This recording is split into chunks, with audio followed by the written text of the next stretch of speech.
Transform your English by mastering do, does, and did. Did you ever wonder, how do we form questions like do you like pizza? Why do we say, he does his homework but I do my chores? Why do we use do and does in certain sentences, but not in others? Do you find do and does confusing? Let's clear the fog. Certainly do, does, and did are auxiliary verbs, also known as helping verbs in English grammar, that are used to form positive statements, questions, negative statements, emphasis, and to make sentences in various tenses. Let's break down their functions. In the present tense, we use do with subjects I, you, we, and they. It's also used for all plural nouns. When our subject is he, she, or it, we use does and. Remember that did is specific to the past tense and used with all.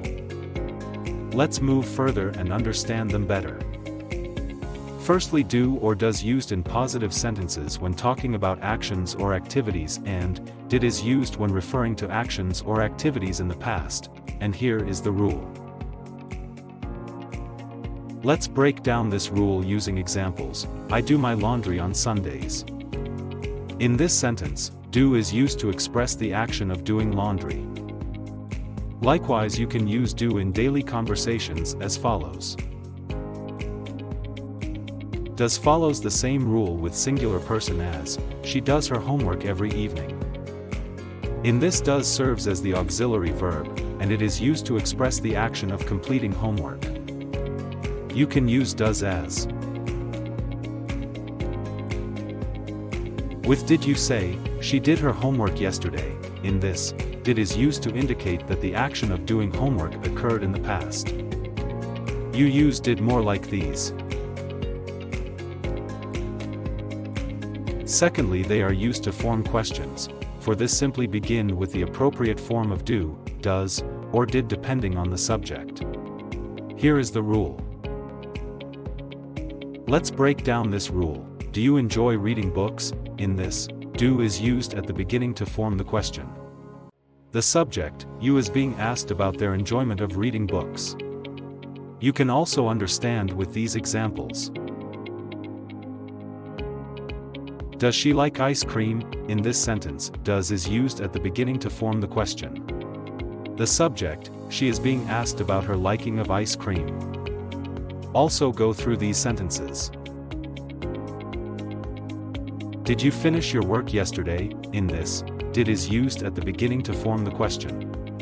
The subject, you, is being asked about whether they completed their work yesterday. Also go through these. It's practice time. I'll give you a sentence, and you have to fill in the blank with do, does, or did, and comment me your answers. To form negative sentences, we simply add not after do, does, and did, and the rule is. Let's break down this rule. I do not like spicy food. In this negative sentence, do not, or the contraction don't, is used to express the negative opinion of not liking spicy food. Learn from these examples. In these, we can also use contraction of do not, that is don't. She does not watch horror movies.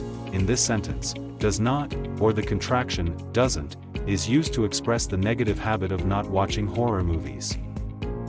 Understand more through these. She did not attend the meeting yesterday. In this past tense negative sentence, did not, or the contraction didn't, is used to express the negative action of not attending the meeting yesterday.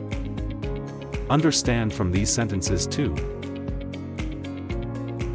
Again, practice time. Below there are sentences that are missing the correct form of do, does, or did to make them negative. Pause the vid, try on your own and write answers in the comment box. And there you have it. Remember, language learning is all about practice, so don't hesitate to use these auxiliary verbs in your daily conversations.